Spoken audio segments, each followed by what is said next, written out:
Hi peeps, how are you doing? My name is Janet. Welcome to my channel. Today we are diving into a review of Amazon's original stories, Improbable Meet Cute's Second Chance, a collection of 6 romantic novellas all centered around love, fate, and of course, second chances at it. There is 6 different authors writing these books. None of these authors I've actually read before, but I have heard of them, such as Christina and maybe Navessa that you may have read as well. So I was looking forward to checking out what their writing styles are. I find that reading little novellas, especially a series where it's all different authors but themed around the same sort of idea, is a very quick and easy way to find out what sort of writing you like and which sort of authors might be added to your to be read in the future. All 6 books were released in January of this year, 2026. And of course, it is just in time for Valentine's Day. This collection follows up, I believe, from Amazon's original publications of them back in 2024, where there was also 6 books.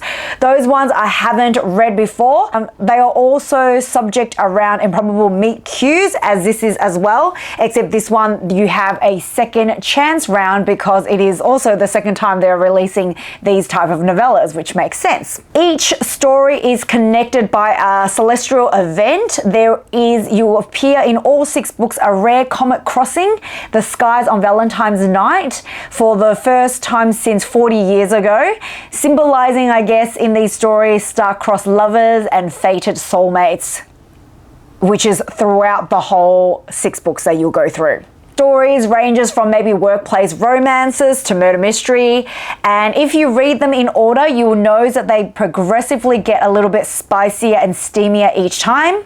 Amazon even was clever enough to color coordinate them, so they're all pink themed if you see the covers, but they range from like a soft sweet pink, and then it starts to get a little bit darker, and then it gets to this sort of almost black, sultry black cover by the last book.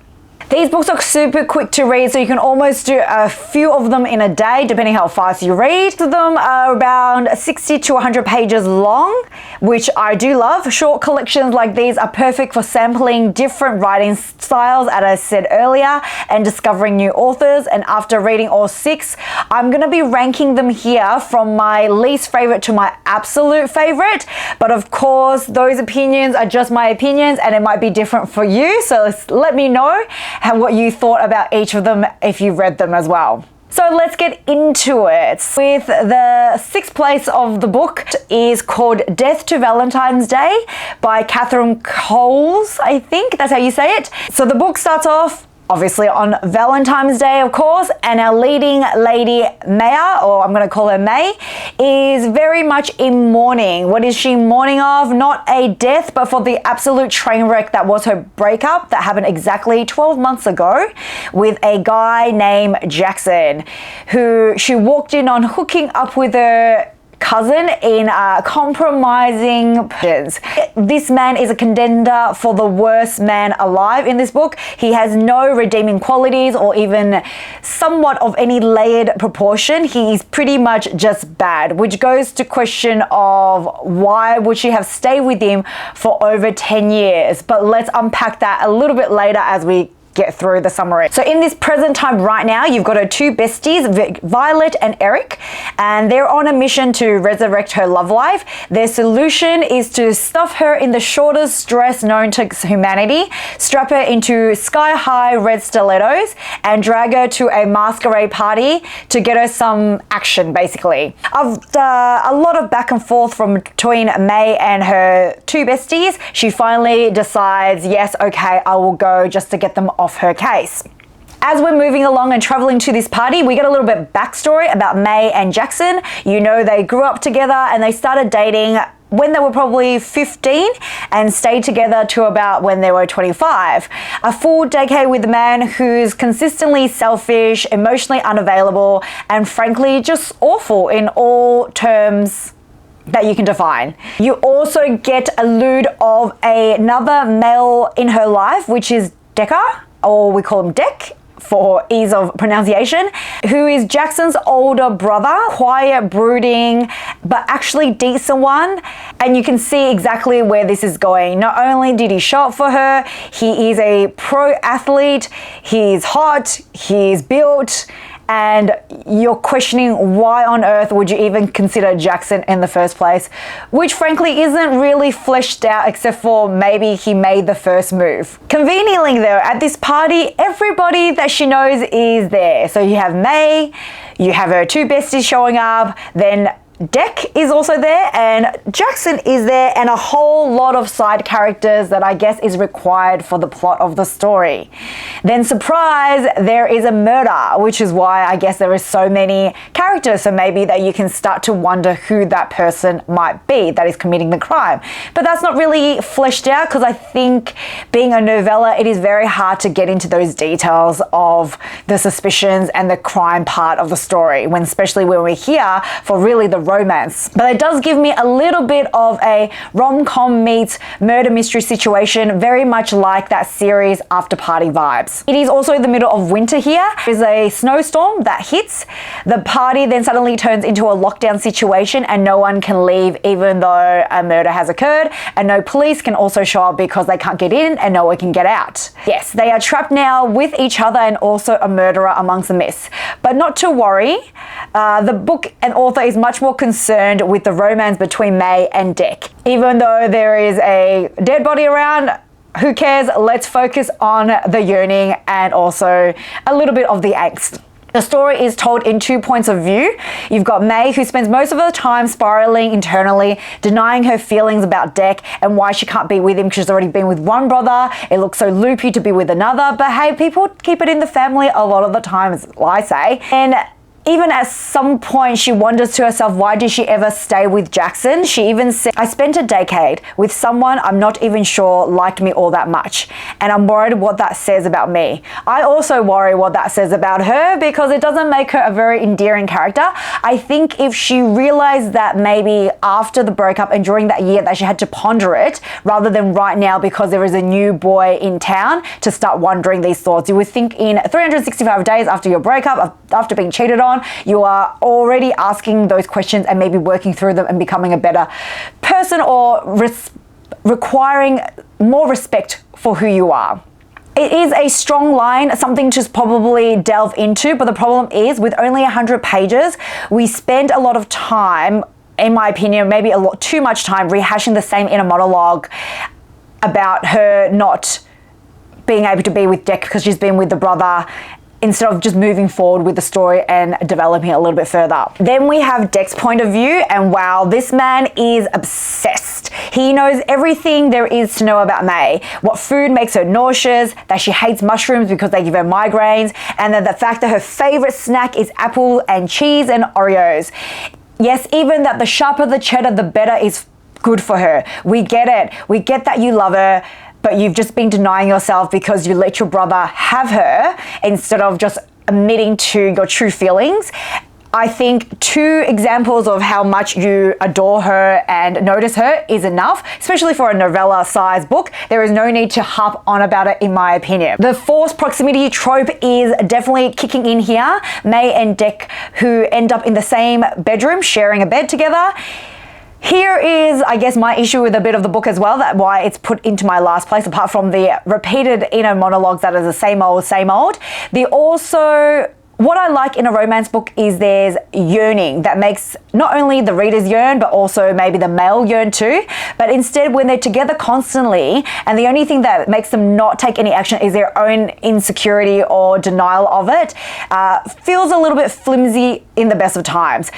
Yes, she dated his brother, but she already loves his family. So let's be real. I don't think there's anything that's really stopping you from pursuing this new love interest. I think the murder mystery could have been used here to sort of pull them apart, delaying confessions and delaying sort of moments of tenderness together, push them away and then maybe pull them back together when they get a chance while they were trying to solve the mystery. Instead, everything happens too fast and yet somehow feels very repetitive at the same time. The book started strong, but the dialogue quickly became painfully cliched and a little bit cringy. Lines like May kissing Deck and immediately thinking, wow, I feel like I'm flying, made it very hard to take the romance seriously in this instance.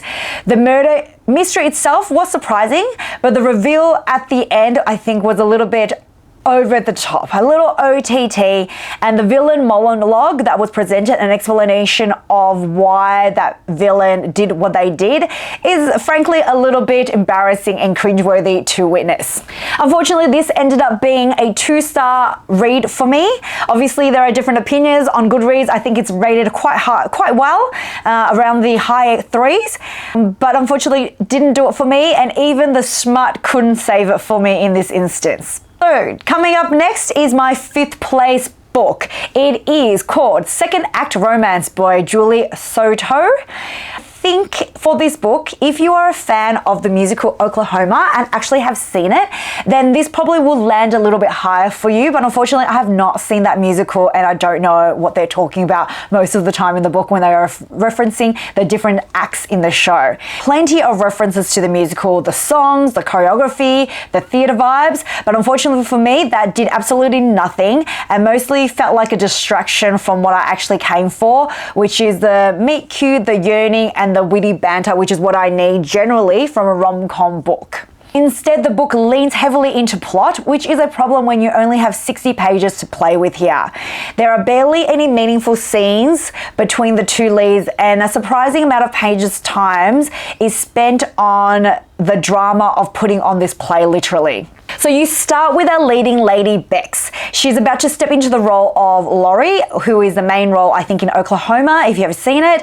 It is a sold-out show because it's Valentine's Day and it's a special performance of Oklahoma. So there's no way this show will not run tonight. Then, of course, chaos hits. Food poisoning wipes out the male lead for this play and musical. And then half of the cast is also out because they all went to the same restaurant together. And yes, we have multiple descriptions of people vomiting and sprinting to the bathroom, which really, I think, for me, kills the romantic mode and becomes a little bit overbearing and gross. All right, so enter the male lead, Kobe J. Turner to be precise, who sweeps in to save both the show and the day. Kobe is a actor who plays a doctor on a hit TV show. So how does he seamlessly slide into this role of the lead, Curly, who is meant to be a confident cowboy in love with Laurie? So obviously in the play, he's going to be in love with Bex's character, which is very coinkydinky, because plot convenience, that's how that he is so good at being able to play this role. He's actually not only a hot TV actor, he's also been on Broadway playing this exact same role before. And here's the twist from the past. 8 years ago, Colby also played Curly opposite Bex when she was the person that had to be a last-minute replacement for Laurie. That time, though, it wasn't food poisoning that took out the cast. It was a brutal flu breakout, I believe. Their on-stage chemistry back then was fireworks, but Kobe left to film the first season of his now hit TV show, and then thanks to some classical miscommunication trope, nothing ever happens in the past. Top of that, I think he kept calling her Beth instead of Bex, which doesn't exactly scream, I'm interested in you and romantic in any sort of way, despite the chemistry that she might have felt in that first meeting back in the day. The issue I had with this book is majority of the book consists of Bex staring at Kobe, thinking about how hot and wildly out of her league he is, reminiscing about the chemistry from 8 years ago and sitting through dress rehearsal. The two leads don't actually have a proper conversation until pretty much near the end of the book, at which point everything has unraveled way too quickly for me to care or even believe it, or even for me to have the yearning vibes that I generally like in a rom-com romance book. There's just no time for favorite rom-com elements here, no clever banter, and by the time it arrives, it's probably a little bit too late and too little for my liking. So unfortunately, this leaves me at 2.5 stars for this read. All right, so we're coming up into my 4th place position. This book is Valentine's Day Slay by Navessa Allen. For me, I think this book is quite unhinged, which is a good thing and a bad thing at the same time, especially if you're familiar with her writing. I believe this is the sort of style she has.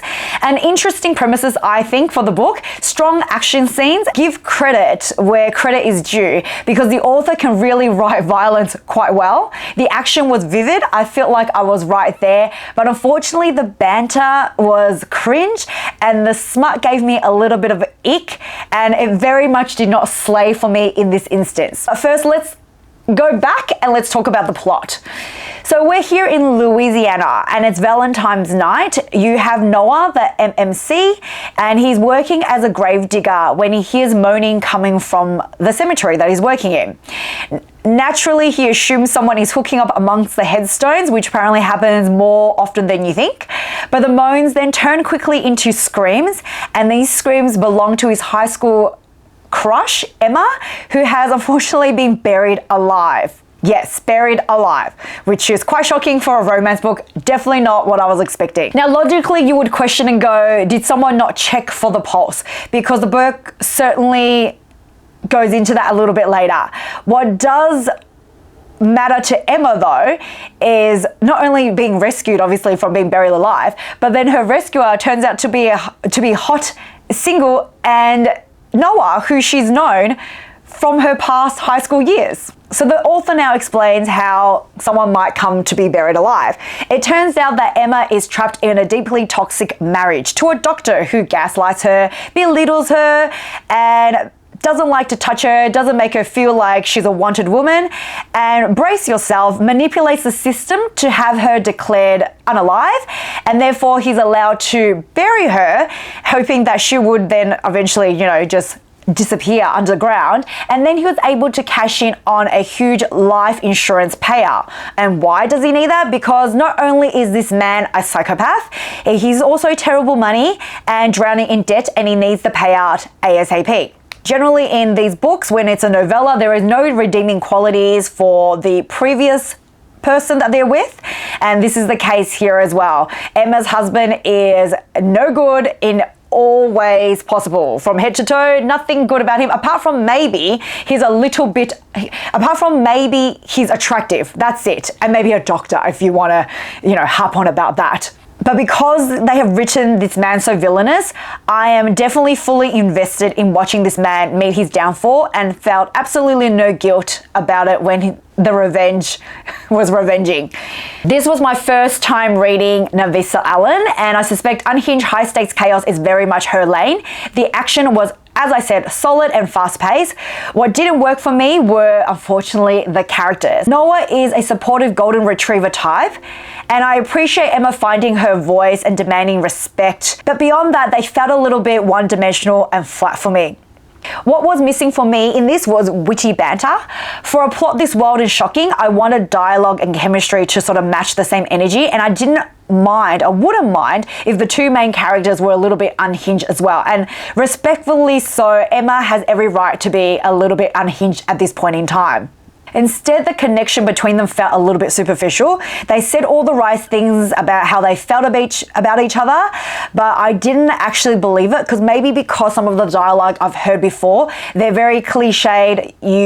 Once you hear it once, it just becomes a little bit insincere, almost like they're just regurgitating something they've heard in a rom-com somewhere else. And it's very typical and not personalized in that way. So this being the last book out of this series is definitely the spiciest book in the collection. It's the final one. It's got the dark covers, clearly trying to signal to the audience that this is going to be maximum heat. And of course, there is schmut in there, but the dirty talk and bedroom moments felt very been there, done that before.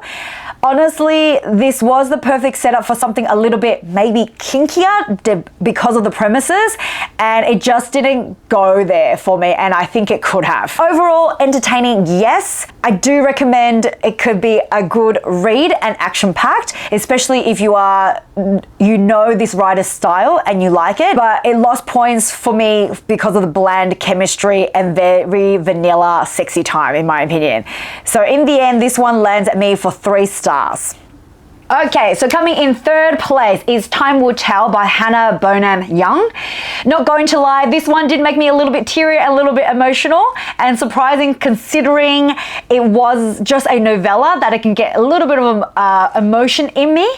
But it didn't actually come from the main love story in this book. This novella does share some similarities with another story in the collection that I'll be talking about soon. And once again, confirm that I am absolutely a sucker for email exchanges and good banter. We follow Georgia, our FMC, who lives in Canada and is telling her year 12 students that are studying history, I believe, about a time capsule her grandmother asked her to retrieve after she passed away. This time capsule is deeply important. It was buried decades and decades ago with her grandmother's one true love back in the 1950s, who was also a woman. And as we know, back in those days, same gender relationships weren't acceptable at that time. And because of that era they lived in, the two women unfortunately had to be forced apart and both went on to marry men and have children. The letter Georgia reads from her grandmother generally broke my heart. The idea of not being able to love who you love at the time is absurd, especially living in this day and age. I guess that's my privilege of being born in this era and in a different time. The time capsule that Georgia discovers is locked and the key was kept by the grandmother's former lover.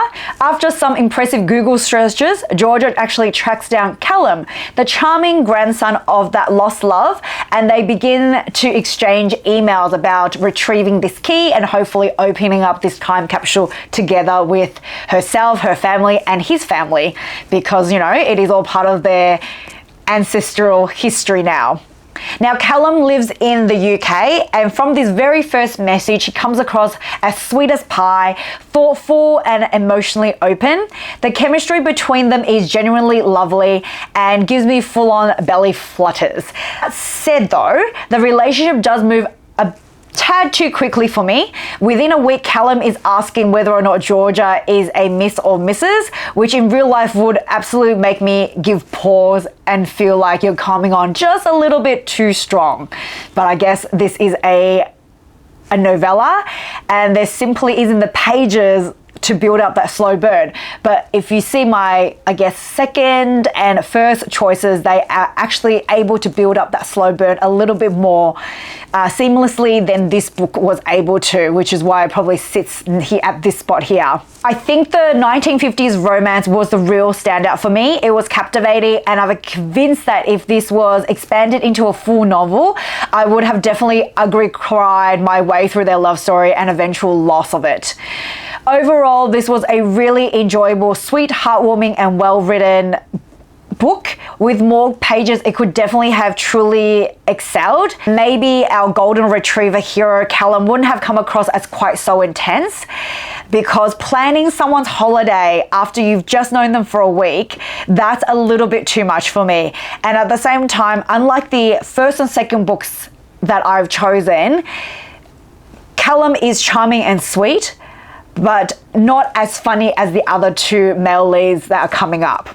So in the end, this lands for me at 3.5 stars, just because I think at some points it came across a little bit too almost love bombing on Callum's part, a little bit too quick, a little bit too fast. Whereas if that was toned down or paced just a little bit better, just add a few more pages for the pacing. If maybe delay the time frame and increase it and jump forward to different time slots rather than a week and a week, or go a week, maybe a month, maybe two, then this would be a lot more of an enjoyable and realistic read for me for their love story, I believe. All right, so in my second place is A Play for Love by Trilina. I think it's Trilina Pucci is how I say it. I could have said it all wrong. But this starts off in college, and I'm not gonna lie, I was immediately a little bit worried that I fully thought this was maybe a YA story, a young adult story, where the MFC is gonna be thirsting over the boy the whole time. And I was like, no girl, I need you to be more of a black cat scenario, because that's the sort of characters I like. I like the girls to be a black cat, I like the boys to be a golden retriever, and simping a little bit more for the girl. And yes, it started off a little bit iffy for me, but thankfully the author turned it around, and once it did, I was fully on board with this couple. So we meet Rory, who's in a college class where they are forced to act out a scene from Shakespeare, Romeo and Juliet. So I believe it was like some sort of a drama class, and they have to pair up with one of the guys in the group, which sounds awful because frankly, they're all trolls in the class. But the assignment is worth 40% of the grade, so there is no escape from doing this assignment. As Rory is questioning all her life choices and why she had agreed to do this class, of course, a lot of it is pushed forward by her bestie, who made her sort of convinced her to do this class as well. And she's looking for the exit to escape and avoid this altogether. In walks Oliver, the hottest man alive, according to Rory. By some miracle, he's paired with Rory and the two share an earth-shattering stage kiss because they are doing Romeo and Juliet. But before fate promptly rips them apart and they are separated. Fast forward now several years and we get Oliver's point of view. He is a struggling actor living in New York, and on Valentine's Day, him and his best friend are going to be working at a gig in an Italian Asian fusion restaurant because those work so well together.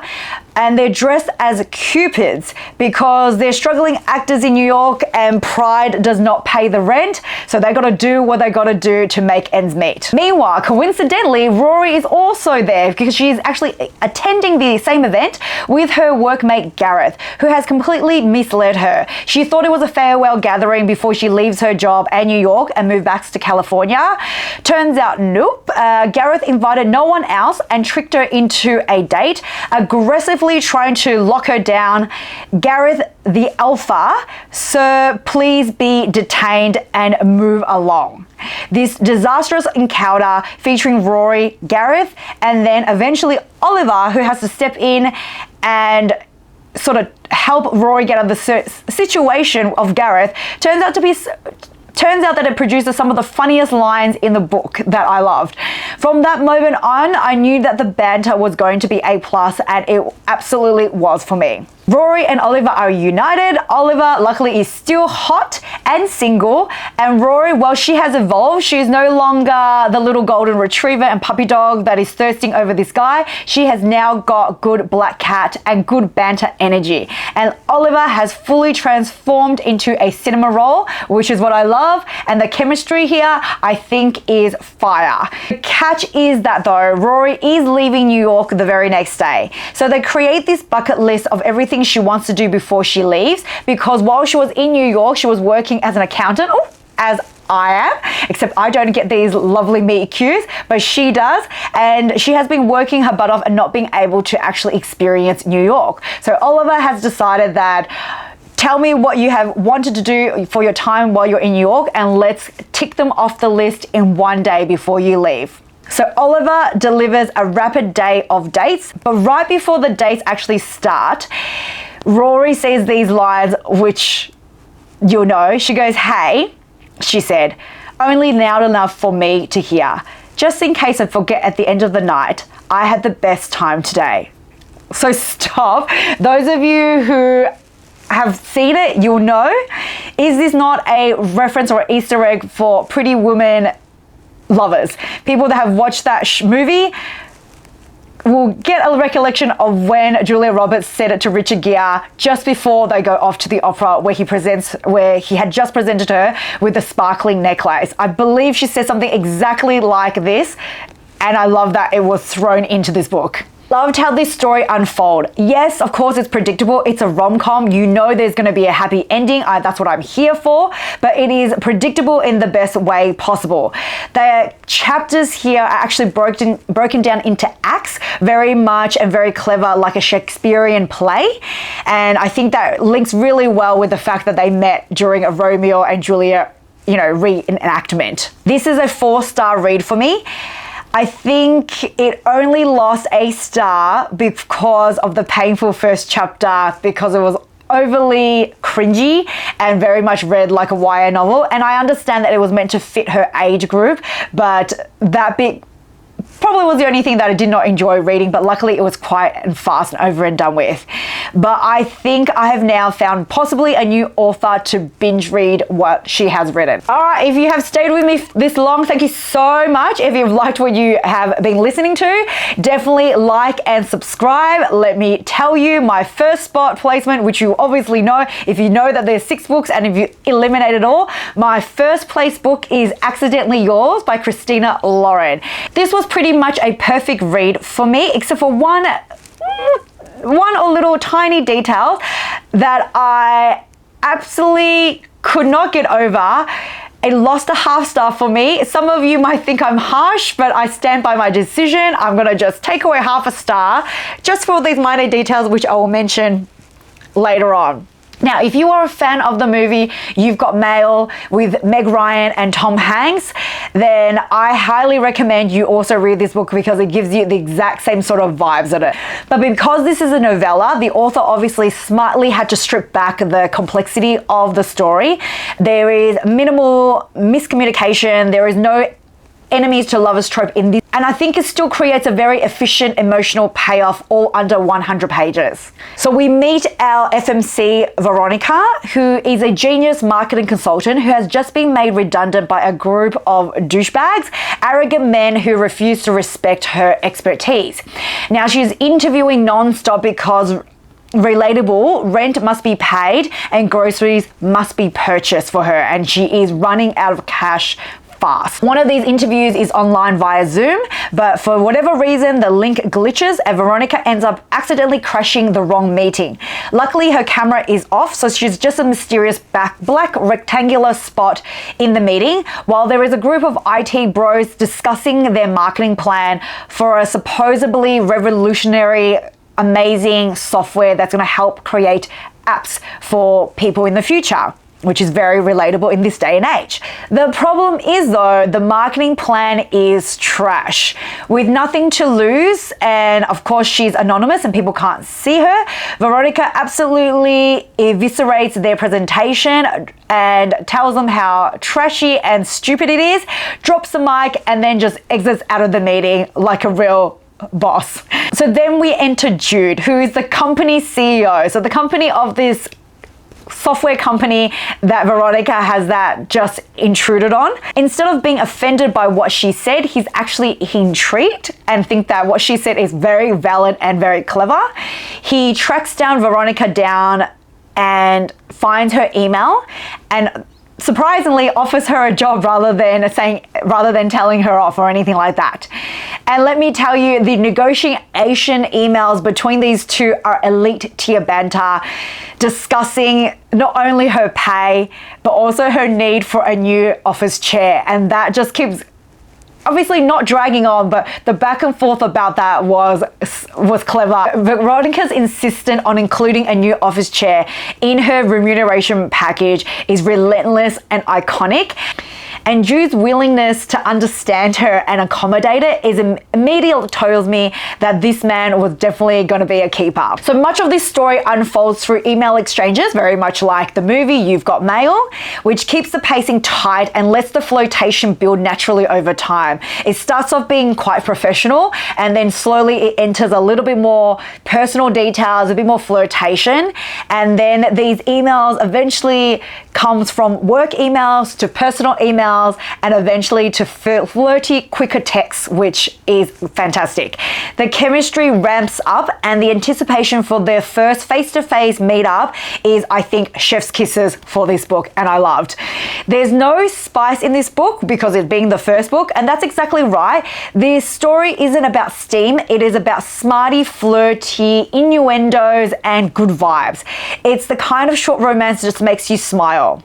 Now, my one issue with the book that made it lose half a star. If Drew showed up to that Zoom meeting with the camera on because they were all in a group together, surely Veronica would be able to see him, and therefore maybe she would have possibly recognized him based on how the plot was going, or eventually know who he was and wouldn't have to be guessing a lot of the times, and then there wouldn't be this mystery about who each other was. Also, the other little thing is Veronica obviously tries to look him up on social media, and she couldn't, and because he has no social media profile. But are you saying that a CEO of a tech company wouldn't at least have a LinkedIn profile in this day and age for Veronica to stalk? Like, Veronica has a LinkedIn profile, but she doesn't use her own picture. She uses a little logo, which is fair because a lot of people do that, or maybe an avatar. So therefore, for him not to at least have one is a little bit goofy. Considering you are the CEO, you would think that you would at least have one, but maybe use your company logo, and that would have cleared everything up as well.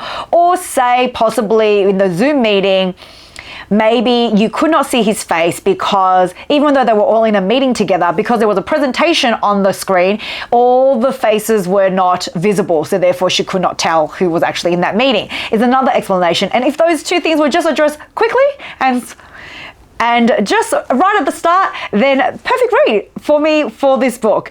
That said, this is still definitely my favorite novella in the collection and an easy 4.5 star read for me. And I'm definitely gonna go check out Christina Lawrence, who I found out are two separate authors that are partners together and they write together.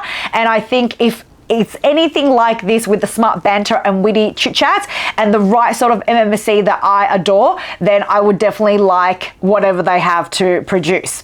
So thank you so much if you are right here at the end for sticking with me and going through all my reviews of these 6 novellas.